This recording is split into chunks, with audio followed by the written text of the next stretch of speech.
ഇറാനെ മുച്ചൂട് മുടിക്കാനായി ഇസ്രയേലും അമേരിക്കയും ചേർന്നിടുന്ന പദ്ധതിയിൽ പുതിയൊരു വഴിത്തിരിവിലേക്ക് കടന്നിരിക്കുകയാണ്. അമേരിക്കയുടെ 5ാം കപ്പൽപ്പട കൂടാതെ വൻ നാവിക വ്യൂഹം തന്നെ, വൻ സന്നാഹം തന്നെ കരിങ്കടലിൽ കൂട്ടമായി എത്തി. വളരെ ആയുധം താഴെ വെച്ച് കീഴടങ്ങാൻ ട്രംപ് അന്ത്യശാസനം നൽകിയതിന് തൊട്ടു പിന്നാലെയാണ് തെറ്റുപറ്റി ക്ഷമിക്കണം, പൊറുക്കണമെന്ന് പറഞ്ഞുകൊണ്ട്, മാപ്പപേക്ഷിച്ചുകൊണ്ട്, അയൽ രാജ്യങ്ങളെ ഞെട്ടിച്ചുകൊണ്ട് ഇറാൻ രംഗത്ത് വരുന്നത്. നടത്തിയ ആക്രമണങ്ങളോട് മാപ്പ് ചോദിക്കുകയാണ് മസൂദ് പെസഷ്കിയാൻ. ആക്രമിച്ചതൊന്നും തന്നെ മനഃപൂർവ്വമായിരുന്നില്ല, മറിച്ച് അതൊരു പ്രതിരോധമായിരുന്നു എന്ന വിശദീകരണമാണ് നൽകുന്നത്. പശ്ചിമേഷ്യയിൽ ഉടനീളമുള്ള അമേരിക്കൻ സൈനിക സന്നാഹങ്ങളെ ആക്രമിക്കാൻ തന്നെ ഇതിനിടയിൽ ഇറാൻ ലക്ഷ്യമിടുന്നു എന്നുള്ള വാർത്തയും പുറത്തു വരുന്നുണ്ട്. ഇതൊരു കീഴടങ്ങലല്ല, മറിച്ച് ഇസ്രയേലുമായി ഗൾഫ് രാജ്യങ്ങൾ ചേരാതിരിക്കാനുള്ള തന്ത്രപരമായ നീക്കം. അതിനിടയിൽ തന്നെ അമേരിക്കയെ എങ്ങനെ ലക്ഷ്യം വെക്കണമെന്ന് ഇറാൻ പദ്ധതിയിട്ടിരിക്കുന്നു, റഷ്യയുമായി ചേർന്നുകൊണ്ട്. രഹസ്യാന്വേഷണ വിവരങ്ങൾ റഷ്യ ഇറാന് വേണ്ടി പങ്കുവയ്ക്കുന്നു എന്ന വിവരമാണ് അന്താരാഷ്ട്ര മാധ്യമങ്ങൾ പുറത്തുവിട്ടത്. കഴിഞ്ഞ ശനിയാഴ്ച യുദ്ധം തുടങ്ങിയത് മുതൽ അമേരിക്കൻ യുദ്ധക്കപ്പലുകളുടെയും വിമാനങ്ങളുടെയും കൃത്യമായ സ്ഥാനത്തെക്കുറിച്ചുള്ള വിവരങ്ങൾ ക്രെംലിൻ ഇറാന് കൈമാറിയതായി 3 ഇന്റലിജൻസ് ഉദ്യോഗസ്ഥരുടെ വെളിപ്പെടുത്തൽ ഉണ്ടായി എന്നാണ് വാഷിംഗ്ടൺ പോസ്റ്റ് പറയുന്നത്. നിമിഷ നേരങ്ങൾക്കുള്ളിൽ ഇറാൻ കീഴടങ്ങുക, നിങ്ങളുടെ സമയം എണ്ണപ്പെട്ട് കഴിഞ്ഞിരിക്കുന്നു, IRGCയും ഇറാനിയൻ സൈന്യവും ആയുധം താഴെ വയ്ക്കണം എന്നാണ് ട്രംപിന്റെ അന്ത്യശാസനം. അല്ലാത്ത പക്ഷം ഉറപ്പായ മരണം നേരിടേണ്ടി വരുമെന്ന് ട്രംപ് പറഞ്ഞിരിക്കുന്ന കാര്യം കൂടി ഈ ഘട്ടത്തിൽ ഓർമ്മിപ്പിക്കുകയാണ്. അമേരിക്കയുടെ സൈനിക നടപടികൾ തുടങ്ങിയിട്ടേ ഉള്ളൂ എന്നാണ് പ്രതിരോധ സെക്രട്ടറി പീറ്റ് ഹെക്സത്തും പറയുന്നത്. ശരിയായ സൈനിക നടപടികൾ വരും ദിവസങ്ങളിൽ കാണുമെന്നാണ് പീറ്റ് ഹെക്സത്തിന്റെ മുന്നറിയിപ്പ്.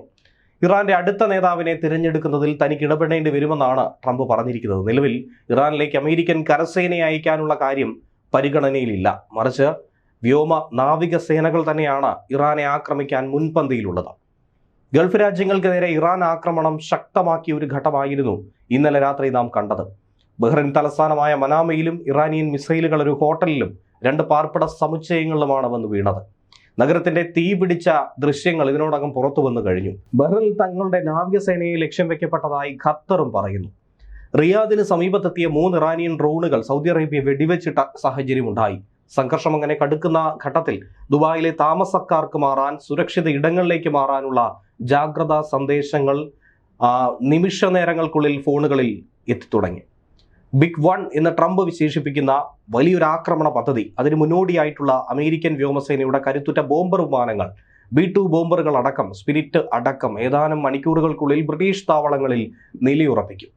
ഇറാൻ നാവികസേനയെ പൂർണ്ണമായും നാമാവശേഷമാക്കാനുള്ള ഒരു നീക്കം. അതിന്റെ ഭാഗമായി അമേരിക്കൻ സൈന്യം കഴിഞ്ഞ രാത്രി ഇറാന്റെ കൂറ്റൻ ഡ്രോൺ വാഹിനി കപ്പൽ അഗ്നിക്കിരയാക്കി മാറ്റിയിരുന്നു. ടെഹ്റാനിലും ബെയ്റൂട്ടിലുമൊക്കെ ശക്തമായ വ്യോമാക്രമണം നടത്തി ഇസ്രയേൽ ആകട്ടെ യുദ്ധത്തിന്റെ അടുത്ത ഘട്ടത്തിലേക്ക് കടക്കുന്നു. ടെഹ്റാനിലെ കോമ്പൗണ്ടിന് താഴെയുള്ള ആയത്തുള്ള ഖമനിയുടെ സൈനിക ബങ്കർ തകർത്ത നിമിഷത്തിന്റെ ചില ദൃശ്യങ്ങൾ IDFും പുറത്തുവിട്ടതാണ്. ഈ ഘട്ടത്തിൽ തന്നെയാണ് ഗൾഫ് രാജ്യങ്ങൾക്കെതിരായ ആക്രമണം അവസാനിപ്പിക്കുന്നുവെന്ന് ഇറാന്റെ പ്രഖ്യാപനമുണ്ടായത്. ഇറാന്റെ ഇടക്കാല നേതൃ കൗൺസിലാണ് ഈ തീരുമാനം പുറത്തുവിട്ടത്. ഗൾഫ് രാജ്യങ്ങളോട് മാപ്പ് ചോദിച്ചുകൊണ്ടായിരുന്നു ഇറാൻ പ്രഖ്യാപനം നടത്തിയത്. ഗൾഫ് രാജ്യങ്ങൾ കേന്ദ്രമാക്കി തങ്ങൾക്ക് നേരെ ഇനി ആക്രമണം ഉണ്ടായില്ലെങ്കിൽ ഈ രാജ്യങ്ങളെ ആക്രമിക്കില്ല എന്നാണ് ഇറാൻ പ്രസിഡന്റ് മസൂദ് പെസഷ്കിയാൻ ഔദ്യോഗിക ചാനലിലൂടെ പ്രസ്താവന പുറത്തുവിട്ടത്. എന്നാൽ അമേരിക്കയെ സംബന്ധിച്ച് ആക്രമണത്തിനായി അമേരിക്കൻ ബേസുകൾ, അത് ഈ വിദേശ രാജ്യങ്ങൾ, പ്രത്യേകിച്ചും ഗൾഫ് രാജ്യങ്ങളിലൊക്കെ നിലയുറപ്പിച്ചിരിക്കുന്ന ഘട്ടത്തിൽ ഒരു തരത്തിലും ഈ മാപ്പിന് യാതൊരു പ്രസക്തിയും മുന്നിൽ കാണുന്നില്ല. ഇസ്രയേലും അമേരിക്കയ്ക്ക് മുന്നിൽ കീഴടങ്ങില്ല ഇറാൻ എന്നാണ് പെസഷ്കിയാൻ പറയുന്നത്. അമേരിക്ക ഇസ്രയേൽ ആക്രമണത്തിൽ ഇറാൻ പരമോന്നത നേതാവ് ആയത്തുള്ള അലി ഖമനേയി കൊല്ലപ്പെട്ടതിന് പിറകെ ഗൾഫ് രാജ്യങ്ങളിലെ അമേരിക്കൻ വ്യോമതാവളങ്ങളെ ഇറാൻ ലക്ഷ്യം വെച്ചത് ഇതുവരെയും അവസാനിപ്പിച്ചിട്ടില്ല. ഇതുതന്നെയാണ് ഈ മേഖലയിലെ കടുത്ത സംഘർഷാവസ്ഥയും അനിശ്ചിതത്വവും പടരാനായി ഇടയാക്കിയത്. Saudi Arabia, UAE, Qatar, Bahrain, Oman, Kuwait അടക്കമുള്ള രാജ്യങ്ങളെ ഇറാൻ ആക്രമിച്ചു. ഹോർമുസ് കടലിടുക്ക് അടച്ചുപൂട്ടുകയും ചെയ്തു. 100 കണക്കിന് കപ്പലുകൾ കടലിൽ പെട്ടുകിടക്കുന്നു. ഒമാൻ തുറമുഖങ്ങൾക്കും ഇന്ധന ടാങ്കറുകൾക്കും നേരെയും ഇറാൻ ആക്രമണം അഴിച്ചുവിട്ടു. ഇസ്രയേൽ US ആക്രമണത്തിന് പിന്നാലെ തന്നെ ഗൾഫ് രാജ്യങ്ങളിലെ അമേരിക്കൻ സൈനിക കേന്ദ്രങ്ങളിലേക്ക് ഇറാൻ നിരന്തരം ആക്രമണം നടത്തിയതിനു പുറകെയാണ് ഈ ക്ഷമാപണം നടത്തിയിരിക്കുന്നത്. ഇറാൻ ആക്രമണം നടത്തിയത് പ്രതിരോധത്തിന്റെ ഭാഗമായുള്ള പ്രത്യാക്രമണമായിരുന്നുവെന്നാണ് മസൂദ് പെസഷ്കിയാന്റെ വിശദീകരണം. നിരുപാധികം കീഴടങ്ങണമെന്ന ഇറാന്റെ ആവശ്യം മസൂദ് പെഷസ്കിയാൻ വീണ്ടും തള്ളിയിരിക്കുന്നു. മറ്റു രാജ്യങ്ങളെ ആക്രമിക്കാൻ ടെഹ്റാൻ ഉദ്ദേശമില്ലെന്നാണ് അദ്ദേഹം പറയുന്നത്. അയൽ രാജ്യങ്ങൾക്കെതിരെ ഇനി ആക്രമണമില്ല, പക്ഷേ ആ രാജ്യങ്ങളിൽ നിന്നും ഒരു കാരണവശാലും ഇറാന് നേരെ ആക്രമണം ഉണ്ടാകരുത്. അല്ലാത്ത പക്ഷം വിക്ഷേപണങ്ങൾ നടത്തില്ല. താൽക്കാലിക നേതൃത്വ സമിതി ഇക്കാര്യം അറിയിച്ചു എന്നാണ് അദ്ദേഹം വ്യക്തമാക്കുന്നത്. അടുത്തിടെ നടന്ന ആക്രമണങ്ങളിൽ ബാധിക്കപ്പെട്ട പ്രാദേശിക സർക്കാരുകളോടും അദ്ദേഹം ക്ഷമാപണം നടത്തിയിട്ടുണ്ട്.